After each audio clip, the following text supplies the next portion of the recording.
Queridos irmãos, estamos de volta aqui nesta quinta-feira para a nossa meditação, reflexão quaresmal. Em nome do Pai, do Filho e do Espírito Santo. Amém. Peçamos o dom maior, o dom do Espírito Santo em nossas vidas.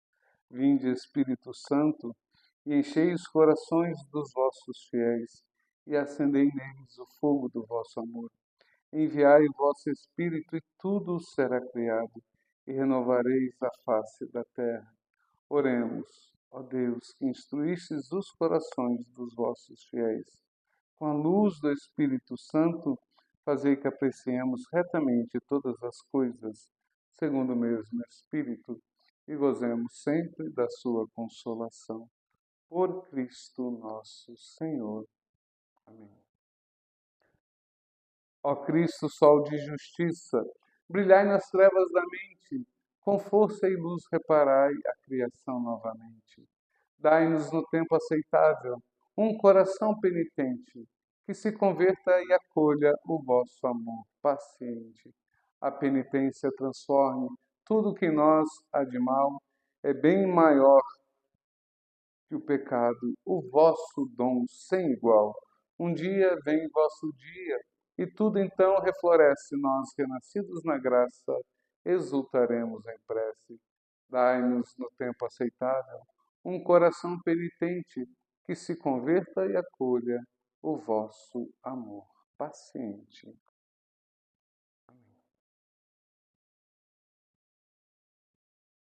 Muito bem? O salmo de hoje, Salmo 142, prece na aflição. E a palavra, o texto que condiz com esse salmo de hoje está em Gálatas 2,16. Ninguém é justificado por observar a lei de Moisés, mas por crer em Jesus Cristo. Salmo 142, prece na aflição. Ó Senhor, escutai minha prece. Ó meu Deus, atendei minha súplica. Respondei-me, ó vós, Deus fiel. Escutai-me por vossa justiça. Não chameis o vosso servo a juízo, pois diante de vossa presença não é justo nenhum dos viventes. O inimigo persegue a minha alma, ele esmaga no chão minha vida e me faz habitante das trevas, como aqueles que há muito morreram. Já em mim o alento se extingue, o coração se comprime em meu peito. Eu me lembro dos dias de outrora e repasso as vossas ações, recordando os vossos prodígios. Para vós, minhas mãos eu estendo, minha alma tem sede de vós, como a terra sedenta e sem água. Escutai-me depressa, Senhor. O espírito em mim desfalece. Não escondais vossa face de mim. Se fizerdes, já posso contar-me entre aqueles que descem a cova. Fazei-me cedo sentir vosso amor, porque em vós coloquei a esperança. Indicai-me o caminho a seguir, pois a vós eu elevo a minha alma. Libertai-me dos meus inimigos, porque sois meu refúgio, Senhor. Vossa vontade, ensinai-me a cumprir, porque sois o meu Deus e Senhor. Vosso Espírito bom me dirija e me guie por terra bem plana. Por vosso nome, por vosso amor, conservai, renovai minha vida, pela vossa justiça e clemência, arrancai a minha alma da angústia. Palavra do Senhor, graças a Deus. Muito bem, queridos irmãos, mais uma prece no sentido de aflição, né? Esse salmo nos fala justamente dessa realidade da alma angustiada, da alma que sofre as perseguições, da alma oprimida espiritualmente, obviamente, o que eu estou dizendo. Que nos remete ao próprio Cristo, como eu já disse, ele se deixou ser angustiado, foi condescendente conosco, viveu em toda a nossa realidade. Ele sabe do que a gente sofre. Às vezes, né, o padre vai atender as pessoas com depressão, pessoas com várias situações de problemas, né, espirituais, psíquicos, emocionais, situações de vida. E o próprio padre também não é diferente pela nossa fragilidade humana, certo? Às vezes, pelas desestruturas da vida, pela nossa condição mortal, nos vemos muito mais como um Jó nessa vida.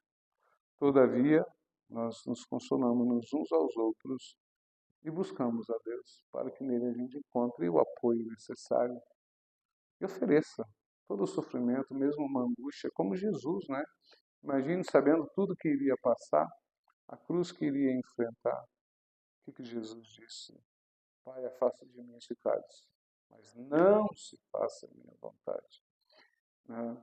Mas sim a sua. E oferece-se ao Pai e oferece-se por nós. Então, nosso sofrimento tem também, não que a gente busque o sofrimento, mas ele também tem um sentido.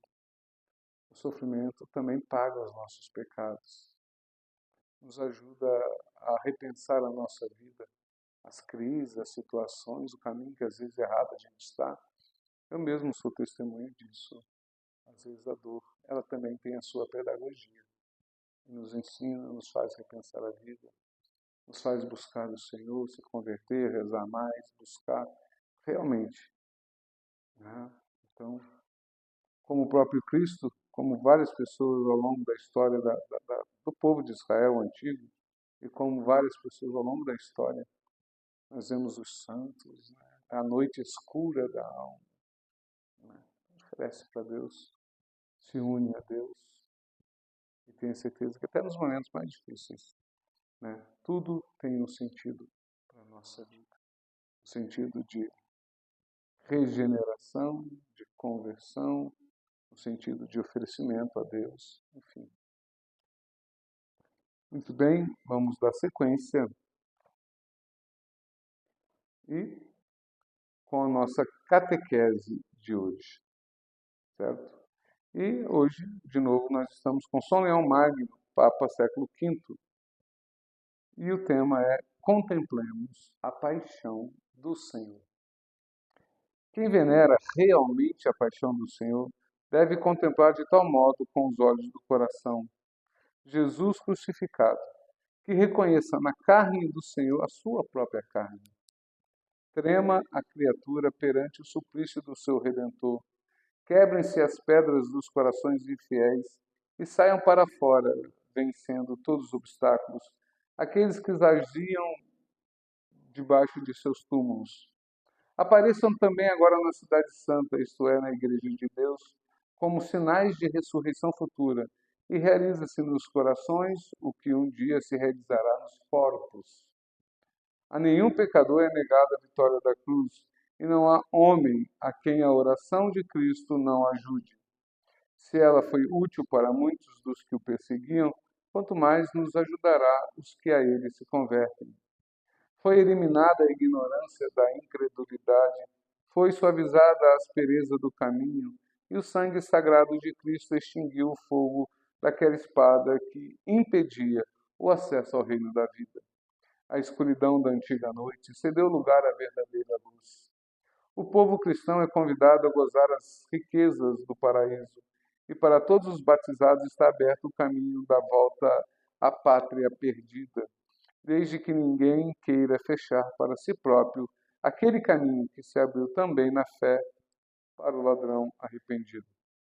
Evitemos as preocupações dessa vida para que nos envolvam na ansiedade e no orgulho, de tal modo que não procuremos, com todo afeto do coração, conformar-nos a nosso Redentor na perfeita imitação de seus exemplos. Tudo o que ele fez ou sofreu foi para a nossa salvação, a fim de que todo o corpo pudesse participar da virtude da cabeça. Aquela sublime união da nossa natureza com a sua divindade, pela qual o Verbo se fez carne e habitou entre nós, não exclui ninguém da sua misericórdia, senão aquele que recusa acreditar. Como poderá ficar fora da comunhão com Cristo quem recebe aquele que assumiu a sua própria natureza e é regenerado pelo mesmo Espírito, por obra do qual nasceu Jesus? Quem não reconhece nele as fraquezas próprias da condição humana?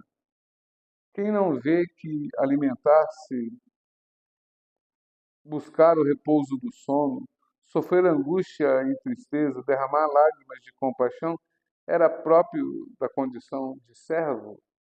Foi precisamente para curar a nossa fraqueza das antigas feridas e purificá-la das manchas do pecado que o Filho unigênito de Deus se fez também Filho do homem, de modo que não lhe faltasse nem a humanidade em toda a sua realidade, nem a divindade em sua plenitude. É nosso, portanto, o que esteve morto no sepulcro, o que ressuscitou ao terceiro dia. Se andarmos pelos caminhos de seus mandamentos e não nos envergonharmos de proclamar tudo o que ele fez pela nossa salvação, na humildade do seu corpo, também nós teremos parte na sua glória. Então se cumprirá claramente o que prometeu. Mateus 10:32, que diz: Portanto, todo aquele que se declarar a meu favor diante dos homens, também eu me declararei em favor dele diante do meu Pai que está nos céus. Muito bem, queridos irmãos, contemplemos a paixão de Cristo, meditamos a sua paixão, unamos-nos a Ele na nossa paixão de cada dia. Ele foi condescendente com nós, viveu em tudo a nossa realidade humana, menos o pecado. Então, quando a gente precisa entender que a gente é corpo de Cristo, entendeu? Então, nas nossas lágrimas, as lágrimas de Cristo. Na nossa alegria, a alegria de Cristo. Quando, por exemplo, Saulo perseguiu a igreja, Jesus diz: Por que persegues a mim? Porque nós somos corpo de Cristo. Então, quando nós sofremos, é Cristo em nós. Quando nós rezamos, é Cristo em nós. Quando nós intercedemos, é Cristo em nós. Nós fazemos parte desse corpo, nós estamos unidos ao Cristo cabeça a todos os momentos. Só se a gente não tiver fé.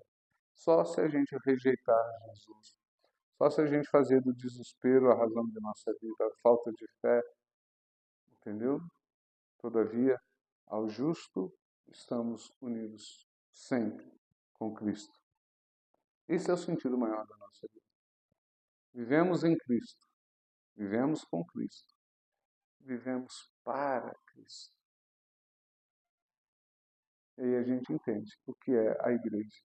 A igreja é somente, tão somente, a continuidade de Cristo neste mundo, pelos seus sacramentos e por todo o seu povo.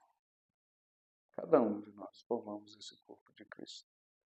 Deus abençoe a todos em nome do Pai, do Filho e do Espírito Santo.